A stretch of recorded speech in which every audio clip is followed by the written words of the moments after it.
go along. So what are we going to do today? First of all, we're going to need some artwork. So I'm going to just stop sharing for a second, just come back to you. Hopefully you can see me. I've got my daughter's artwork here. I've just got something that I can anchor some AR today. Now, what you'll need is something that's got a little bit of detail in it, a little bit of color in it. It could be a screen, it could be a quick photo of a magazine cover or a book cover, just anything that you've got that we can anchor some digital AR to today. So if you've got some art room in your house, you could go and take a picture of your art room in your house. If you've got a little sketch or something, we want a physical kind of artwork, but we also want to take a photo of that. So what we've got is we've got this physical artwork. My daughter's just quick sketch of a hand, like a witch's hand or a sorceress. But I also want to take a photo of that. So I actually want a digital version, because Reality Composer is going to look for it and then layer that content on top. Okay, so it can be anything for today. Don't stress too much about finding that perfect piece, but just have a look around. So that's my daughter's artwork. My other daughter is in the habit now of kind of painting old records of the latest kind of artworks. So that's kind of Bruno Major, and she's actually painted over the top of some old LPs, which is pretty cool. That works really well as well. I'll show you an example of how that would work. But for today, you just need some sort of physical visual, but you need to take a photo of it. Okay. All right, let's get started. Okay, let me jump back into my iPad and see if we can get going here. All right. Here we are. So we're in Reality Composer. I'm going to open it up and get started. If you're new to Reality Composer, just be a little bit patient with yourself. It's kind of a new, different application. It's not difficult to use, but it might take a little bit of getting used to if you're not used to kind of 3D and moving with height and depth and so forth. But it's certainly not difficult. I had a really good session with year 4 and 5 students. That's kind of like the 9-year-olds, 8 to kind of 10-year-olds. The other day, and they grabbed it really easily. So what we're looking for today is how to actually start our project. So we're looking for a plus. Your screen might not look like this, but we're looking for a plus to create a new project. So I'm going to click on that and get started. It will open up my Reality Composer, and the first thing it will ask is, what do you want to anchor the AR to? So in most cases, it's horizontal, yeah? Most of the cases, we're looking for a floor, a horizontal floor that we can layer AR in, a person standing, a portal, that sort of stuff. We can anchor it to a wall, so a vertical wall. Now that would kind of suit our AR, but we actually want our AR picking up an image. So I'm going to go with the image anchor today, because I want Reality Composer to pick up the image and then layer the content specifically on that image at different places. If you don't have an image today, do you know what you could do? You could easily just do horizontal. So that's not a problem at all. Everything we do today, you could just choose any anchor plane that you want. The other thing that's good to know, everyone, is that you can change your anchor later on. If you accidentally put a horizontal, put all of this stuff in, and then you want it attached to an image, we can change that, and I'll show you how to do it. So today I'm going to do an anchor image. And what you'll find is when we put the image here, it comes up normally by default, it comes up with an object that's placed there, just to show you where the kind of center of the scene is. You'll notice that it also has this kind of properties toolbar. We can turn that off by just tapping that little icon at the top. Okay. First thing I'm going to show you guys is just to have how to move around effectively in Reality Composer. I normally use 2 fingers. So I always go down with 2 fingers, and I can rotate, and I can pinch to zoom, and I can move around my object with 2 fingers on my iPad. It's the best way to navigate that kind of area. If I do 1 finger, I can definitely scroll around, but I can do that with 2 fingers anyway. And it also gives me that option of moving a little bit smoothly around my scene. It's almost like moving in Minecraft. You know, we want to teach our teachers and our kids the best way of doing things. And I find the 2 fingers is really great. So what have we got here? We've got an image that it hasn't recognized yet, and we've got an object that's sitting on top. So the first thing we want to do is get rid of that object. So I'm going to tap it once, and you'll notice that there are some cones that pop up, these little arrows. That is for where we can raise if we touch and drag along the cones. We can move it along the X, Y, and Z axes by touching those cones and moving them. Okay? We can also get rid of that object, which we're going to do. So we do that by tapping it one more time to get that menu up. So we tap it once to get our movements and our edits, but we tap it again and we can delete it. So now we've got an image that it hasn't recognized yet, and we want to get a photo of our artwork there. So how do we do that? Well, we simply go up to right at the top here, we go up to our properties icon, which is the little box at the top right-hand corner. And you'll notice at the moment, we've got no image selected. So we want to place the image, a copy or a photo of our actual artwork. So I'm gonna whack on choose there. Now I can import that. I can import that from my files if I've got my image in my files, or I can open up my split screen and open up photos on a split screen, and I can drag my artwork directly onto that import. And you'll see that it pops up there. You'll notice that when you hit the plus over here, everyone, it might not go to your camera roll. So you've got to place some of your images basically in your file structure instead of your camera roll. It kind of works off files more than it does the actual camera roll or your photo gallery, sorry. But you can definitely drag on a split screen directly into Reality Composer, which is what we're going to do today. So let me get rid of definitely that split screen. And now I can select my image by tapping on it. And I'm going to zoom out so that you can see it. So there is my artwork. It's not actually in augmented reality when I press play, but this is the anchor. This is what we're going to put the digital content onto. Okay, so we're going to have a little bit of a play now of actually bringing in some two-dimensional and three-dimensional digital assets on top of our augmented reality kind of anchor image here.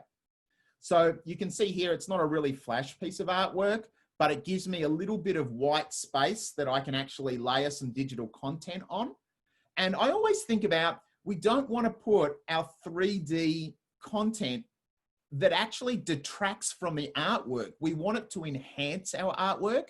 And so we don't want to start throwing, I guess, messy 3D objects on top of the beautiful artwork. We want it to be enhanced, which is what augmented reality should be about.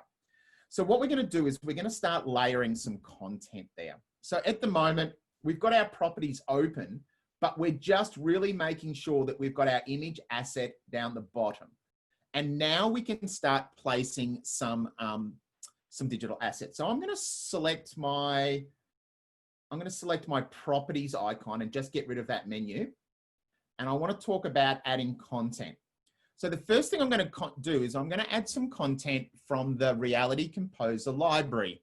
Most of these assets are sitting in the cloud. So you've got to tap them once to download them, and you're probably going to need the internet. So I'm going to tap on the plus at the top, and I'm going to look for a little asset that I can add to my sorceress or my witch kind of artwork here. Now we've got our basic shapes here, which we'll have a play around with later on. And the basic shapes are absolutely awesome. We can do some magnificent things with them. We've also got the text. The text 3D assets are brilliant in regard to what we can create with them, because we can actually use symbols as well as letters. But I'm going to go down and show you just, and we've got signs and we've got some call outs. I'm going to go down and I'm going to look for something that I can add. And I think it's right down the bottom. And it looks at work. And I think I've got a broomstick. When I hit the broomstick, it might take a little while to come in, but you can see here, it has layered my broomstick beautifully on my artwork. If I was to play that now, it would be in exactly that position. So I need to do a couple of things to my broomstick. First thing I need to do is I need to scale it down. So how do we do all this? How do we edit objects? We basically tap on the broom. We hit our properties at the top right-hand corner. So that's that little icon at the top. And now we can edit our digital asset. So we can scale it down. We can change it from realistic to iconic to stylized. If we select iconic, we can actually change the color of that, for example, and we could make that an aluminium type brush, or we can make it stylized. I'm going to keep it at stylized. It kind of suits what we're doing here. So once again, I'm doing a lot of pinching on the screen. I'm actually getting it into the correct position because I'd like to really position this broom in exactly the right spot. So what I'm going to do now is I'm going to hold my finger down on the red and drag it to the position that I want. I'm going to do the same with the blue. And I could actually layer it off there as well. What I actually want to do is I want to change the angle. So if I want to change the angle, this is what I do, everyone. I press the red and can you see the circle? If I drag my finger down, I can actually edit that and actually change the angle of my broom. Now I can hold that green down and I can move it into the correct position. That's looking pretty good. If I look at it from an angle, it's kind of sitting there and it's sitting in my empty space of my artwork. It's not in the middle of my hand. It's kind of supplementing or enhancing what I'm trying to do here. So that's looking pretty good.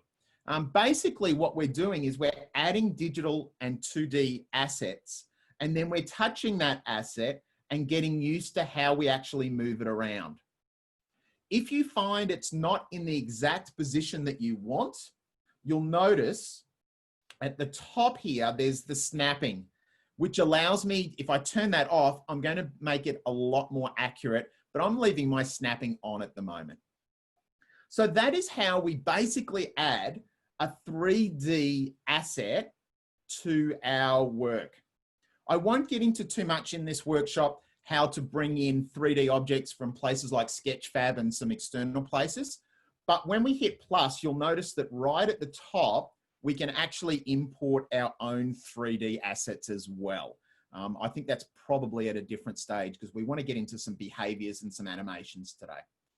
So that's looking pretty good. I've got my kind of 3D asset that's complementing the story of my artwork. But what I also want to do is I actually want to add some 2D elements. So I'm going to stop and come back to the chat after I do this bit and just answer any little questions that you have before we look at some really cool animations and making this interactive. But I did want to show you how to bring in some 2D assets that are from the artwork to develop some layers. So let's do that, shall we? I'm going to click off my property icon and I'm going to actually bring up down the bottom of my screen, Keynote. So Keynote is awesome. We love Keynote, don't we? Because we love our instant alpha and our different things. So what I've got in Keynote here, let me make that a little bit, I'm going to get out of that and just go to Keynote so you can see what I'm doing here. I've got my photos of my artwork here. So they're just basically photos. They're quite good photos that I took. And I've got some digital assets that I'm actually bringing in. And what we can do is we can actually bring in those photos and we can do the things we know that Keynote does well. So I've got here a picture of my artwork and I'm going to do an instant alpha to get rid of that kind of yucky white background of the canvas that it's on. So I'm just going to hit, and you guys are familiar with Keynote. I don't need to talk to you guys about Keynote, but I'm going to go with instant alpha and I'm just going to drag and see if I can eliminate those white bits in my artwork. I'm going to be pretty lazy here and just do it really quickly if I can. I'll just zoom in a bit. We know that zoom is the best thing to do with instant alpha. That's looking pretty good, hey? I've got a couple of bits there, but that's going to be okay for now. I might be able to double tap and actually just mask a little bit to get rid of that yucky bit, but that's looking pretty good, hey?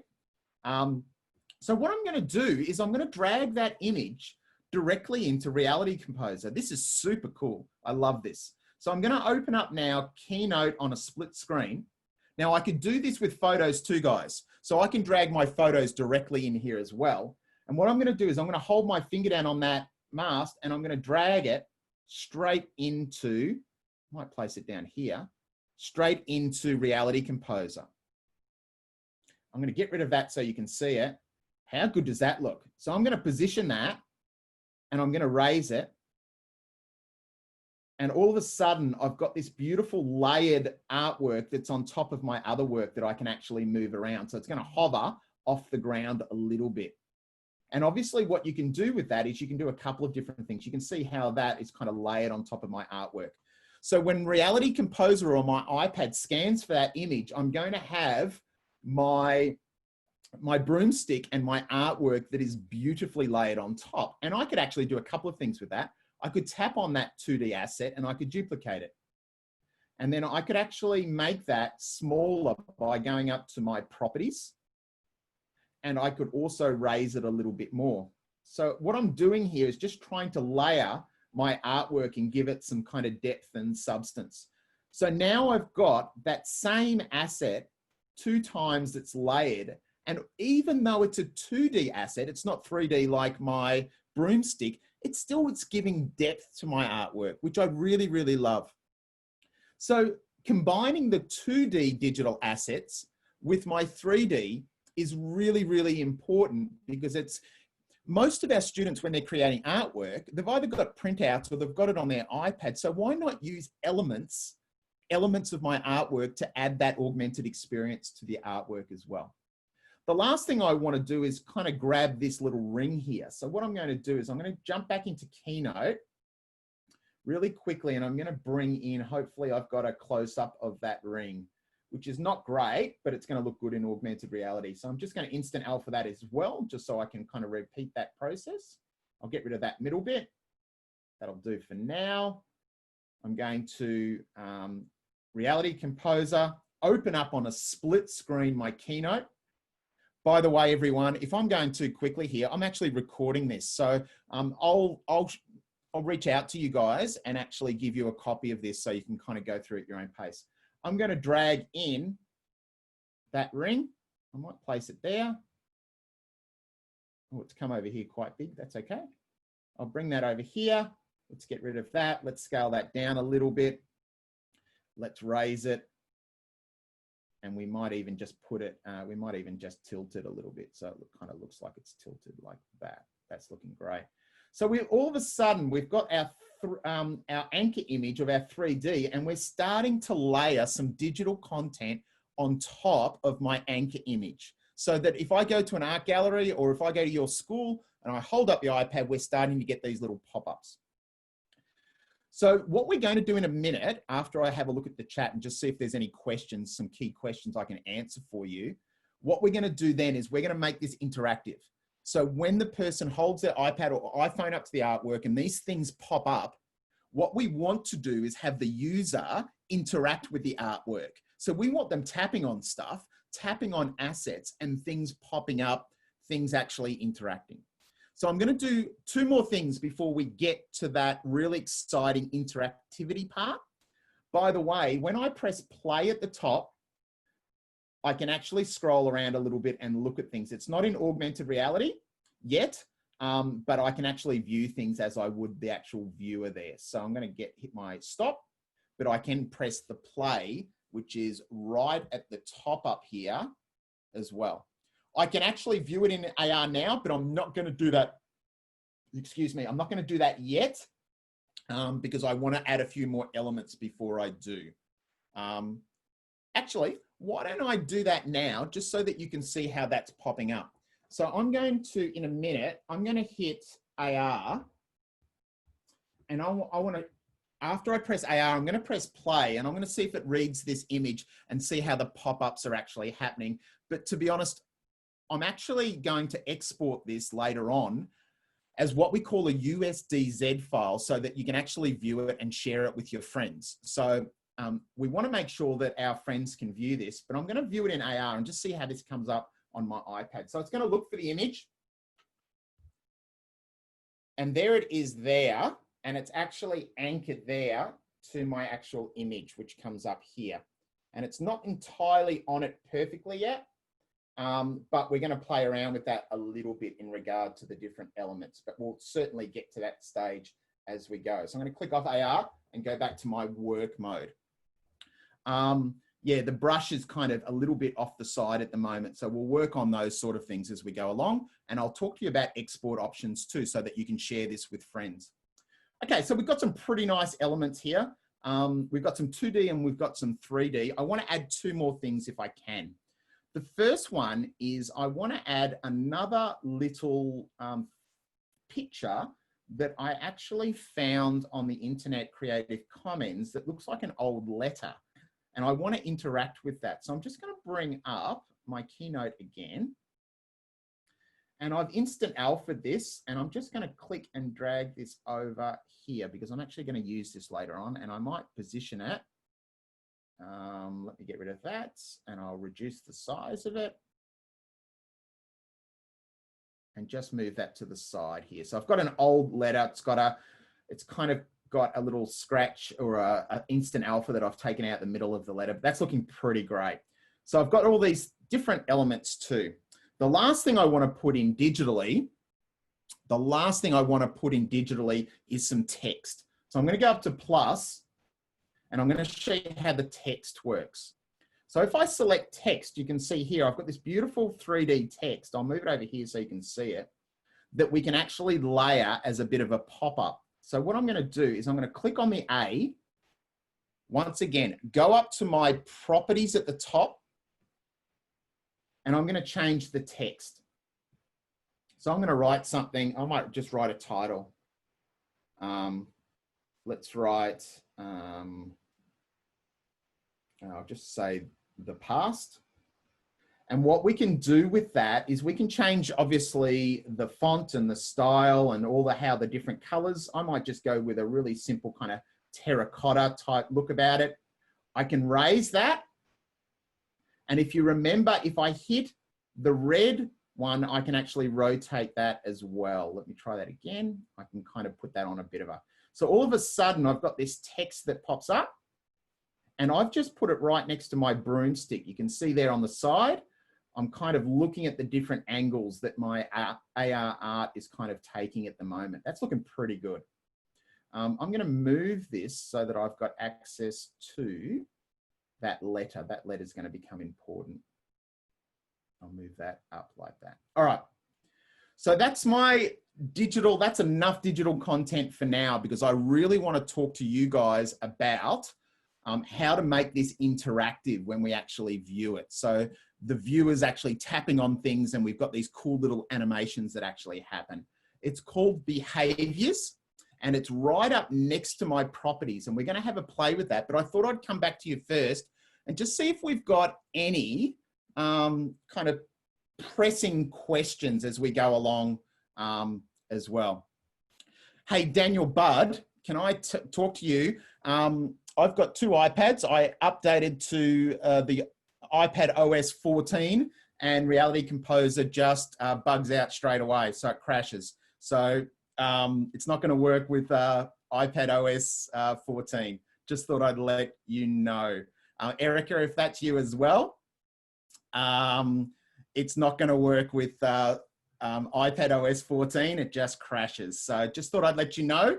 Obviously, it's beta and that sort of thing. So any other questions, just let us know.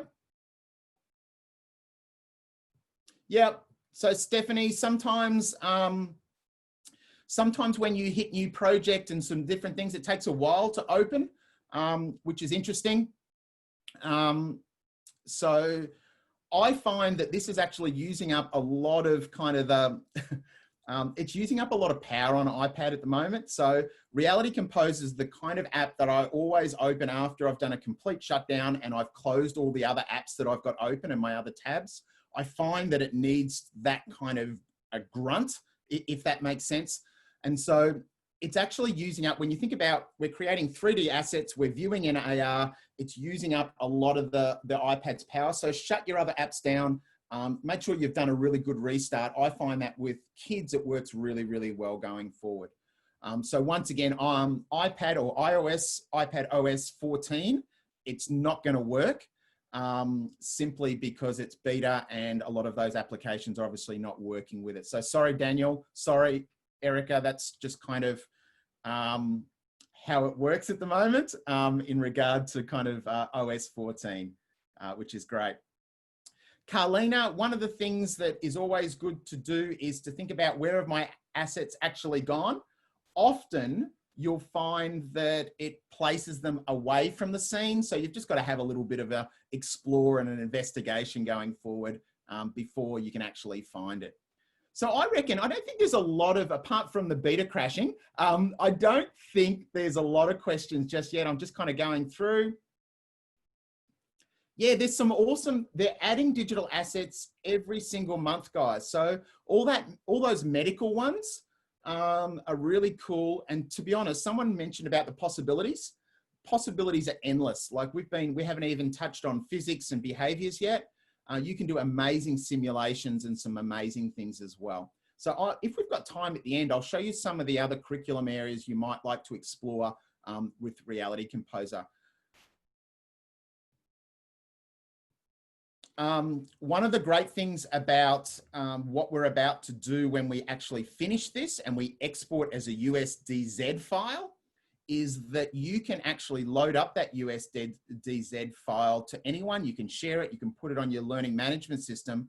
And once any student has that and they open up that file, they can scan that artwork.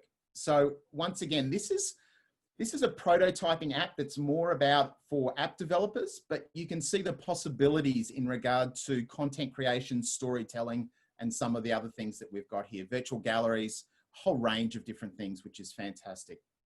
Okay, so let's move on. Let's jump into the magic of AR and creating some interactions as I go along. So I'm just going to share my screen again. Hopefully you can see that. And we're back on and we're moving around. All right. A couple of quick tips from me before we look at behaviors. Number one is this little icon at the top here is a great way if you're building really big kind of augmented reality experiences. This actually frames where you are. So if you get a little bit lost and you're over here and you can't find stuff, if you hit at the top there, it actually frames your scene and you can find it again. Often when you're building really big productions, that is something that's super handy to know about as we go on. So let's jump into behaviors.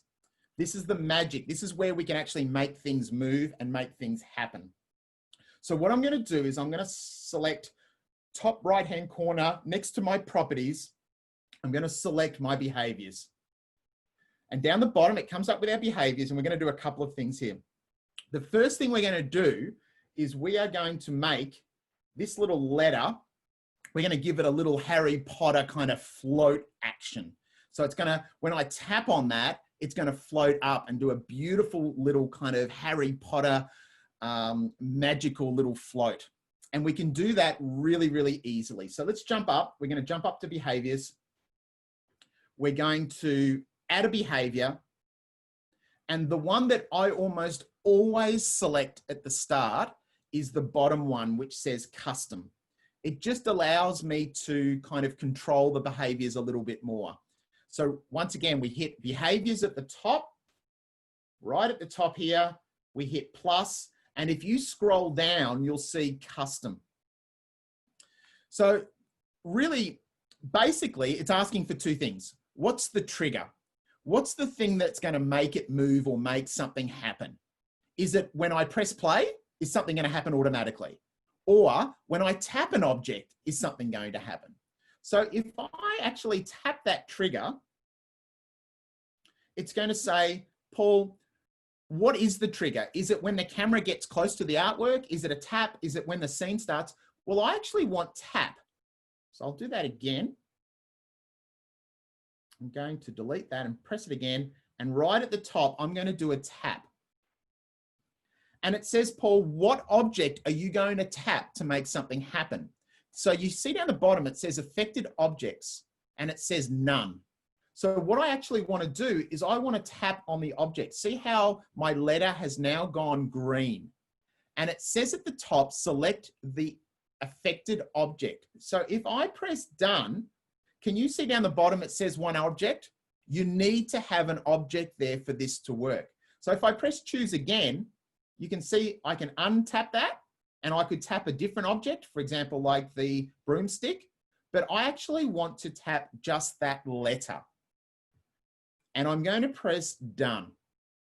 So all of a sudden, let's have a look at this. We've got a behavior that says, when I tap that object, what's going to happen? So now I need to add my animation, and it's super easy to do, guys. It's incredibly easy. So I'm going to select and tap that, and I'm going to select the top one. By the way, the sky's the limit in what we can do here. We can scale, we can rotate, we can add force, we can make things orbit and do a solar system. We can make things spin. We can play sounds from GarageBand. We can play some audio music in the background. We can change to a different scene and create a portal. There's so much that we can do in regard to the actions that are built in to Reality Composer. But for this one, we're going to select Emphasize at the top. And it's going to ask, Paul, what is the thing that moves? So we've got the thing that we tap, but we could tap one object and something could happen to another object if we wanted to, but we're going to select the same one, hey? So I'm going to select choose, and I'm going to tap and make sure we've got that letter or that object that actually has been selected. Then it says, Paul, how long do we want the animation to go for? I want it to go for at least 20 seconds because I want you guys to see it. And then underneath it, it says, what's the motion type? I'm going to change that from pop right down the bottom to what we call float. And then underneath that, if you can see it's got style, I want to change that from basic to playful. That's kind of my Harry Potter one. So now I can do a couple of things. I can preview that animation by pressing play, but I always like to press play at the top and then actually see how that looks. So if I press play at the top, nothing happens, right? That's because I haven't touched the letter. If I touch the letter, I've got this beautiful Harry Potter kind of hover that's happening on my AR. How cool is that? Little bit of magic through an interaction, which works beautifully. If I tap it again, that's going to keep happening as I go because it's got that simple action that's actually there. So I'll stop that. And how easy is that to do? All we did was new behavior, tap the object, and do a little emphasize on the right. A couple of quick things if it doesn't work. Just double check everyone that you've got one object underneath tap and one object underneath your animation. It's so easy for some reason to not have the object actually selected. So that's kind of the thing that when you're starting out with Reality Composer, that's the thing that's actually the thing that kind of catches you up. Somehow you think you've selected the object, but it actually has none selected. It'll have this none. So just really easy. You just tap on that again, you press choose and select. Let's go a little bit further. Let's take this a little bit further. We're going to create another behavior. And this time we're going to create a behavior that says custom again. We're going to add a trigger, but this time we're going to select this when the scene starts. And we're going to add an action that says hide.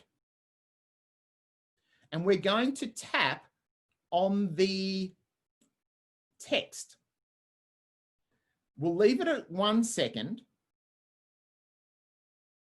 And we're going to test that by hitting play at the top.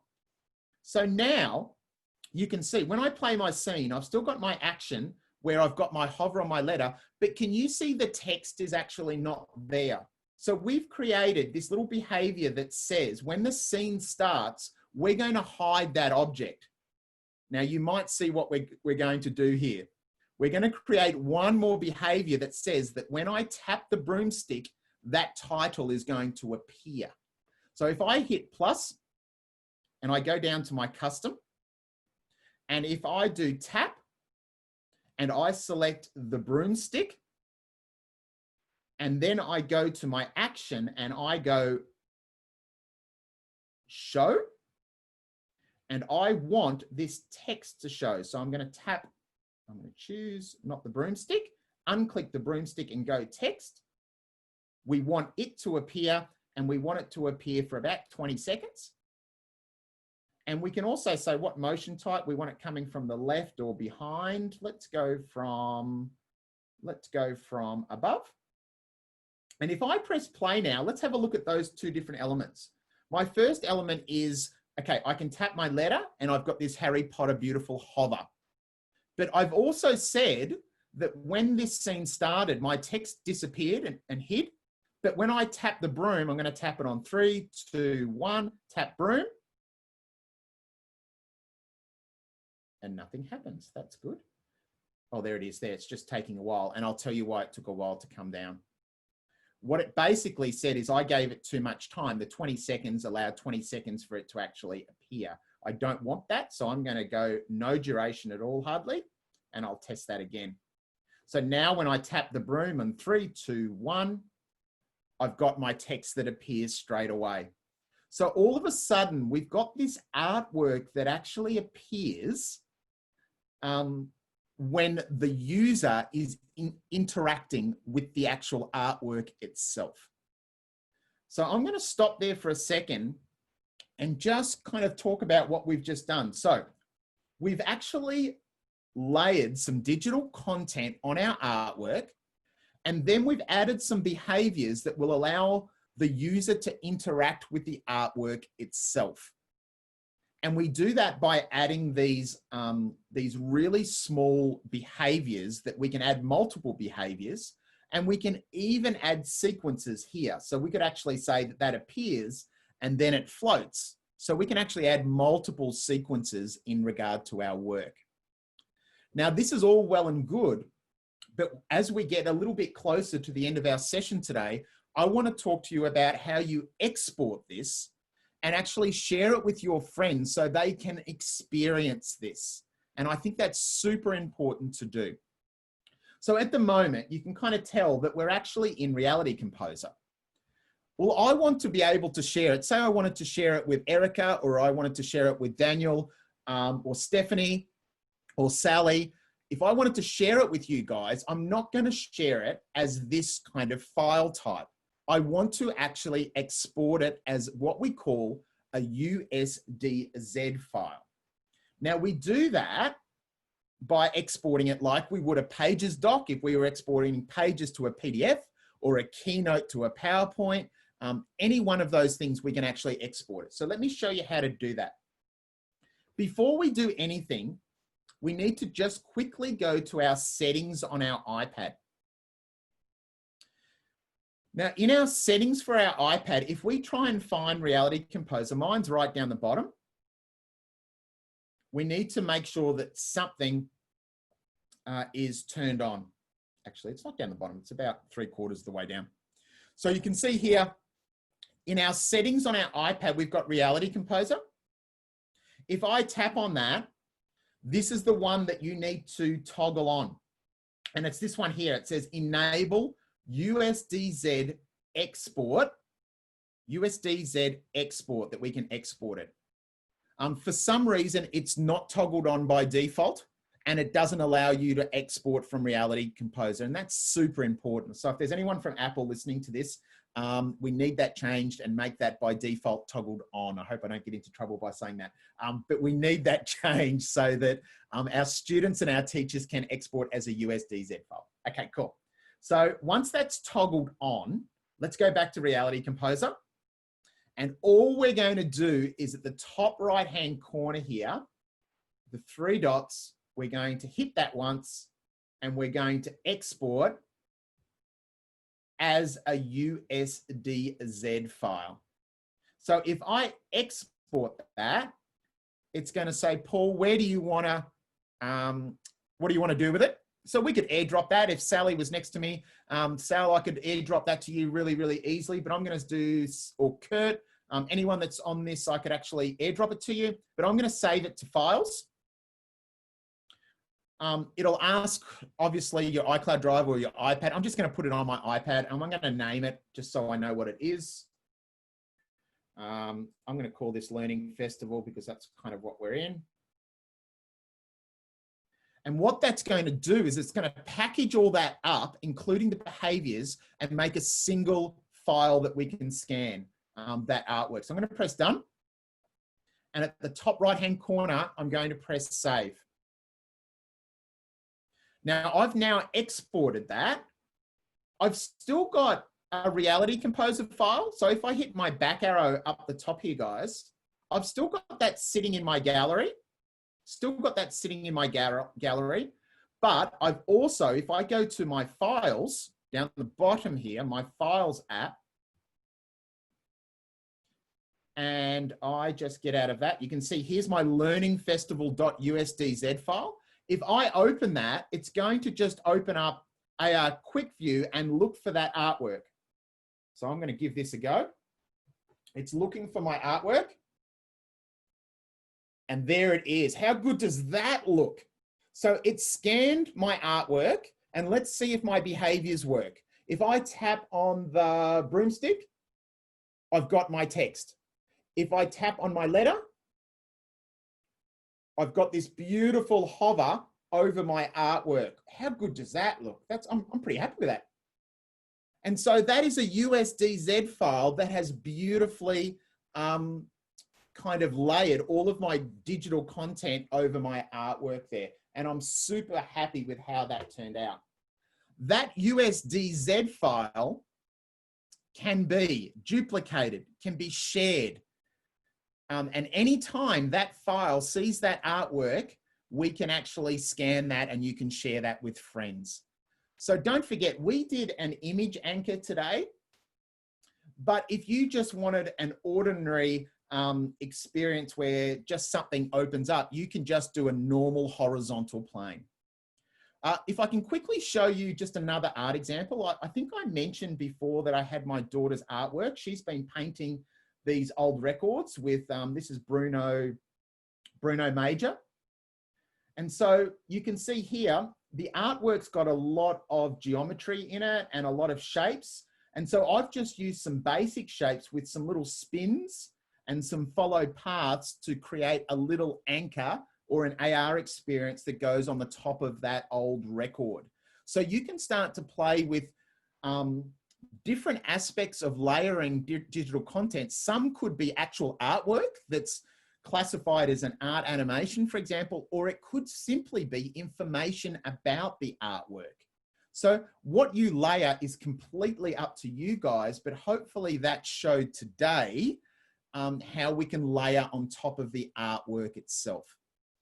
Let me come back to you because we're getting a little bit close to the end. I'm going to stop sharing so that you can hopefully see me going forward.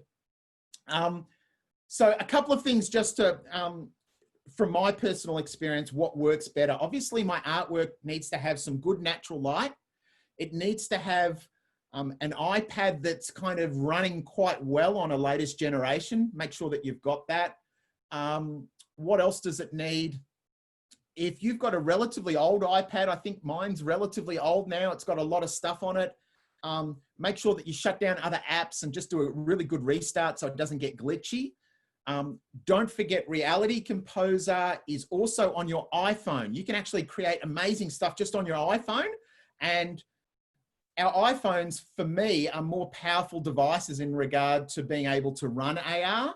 So I could share that AR experience, that USDZ file, to my actual phone and actually have that scanning the artwork. And I'm probably going to be even more successful as well. Reality Composer, the image recognition technology behind it is getting better with every update. There are other augmented reality apps like iJack, Adobe Aero, that I find the image recognition is even better, but I actually think in time, Reality Composer will keep getting that image recognition better. So it's going to pick up the colors and the detail a lot better.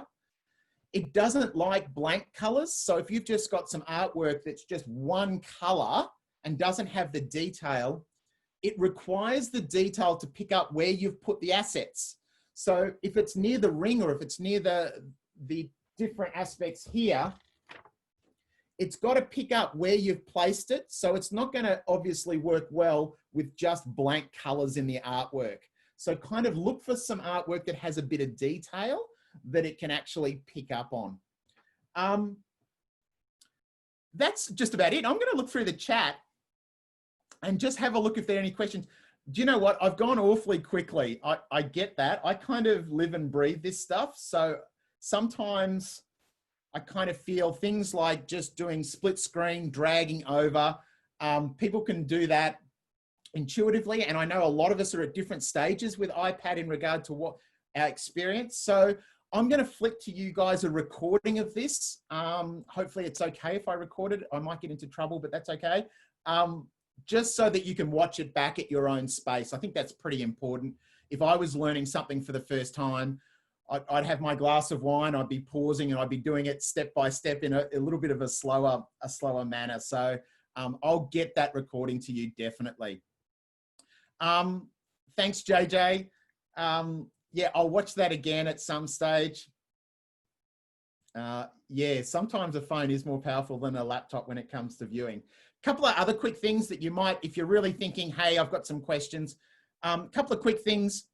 There is Reality Composer on your Mac. So there's actually a Mac version, but obviously you can't view that through augmented reality because it doesn't have that kind of the camera that requires to do that. But if you're more comfortable on a Mac, you can do some awesome creation on a Mac itself.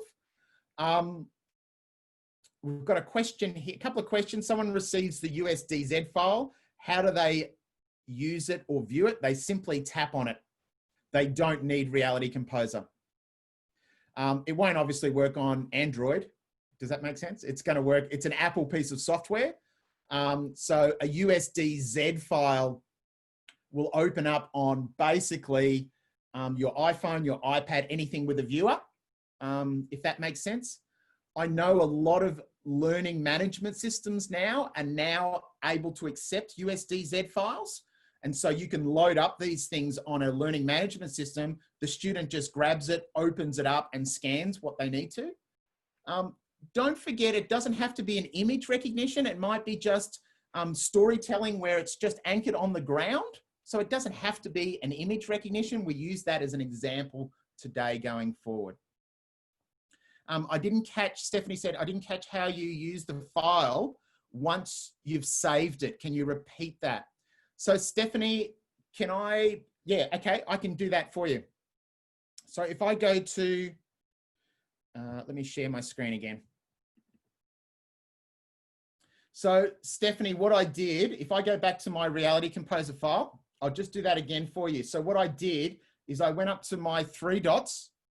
I went to export, make sure that it's a USDZ file, and we turn that on in the settings.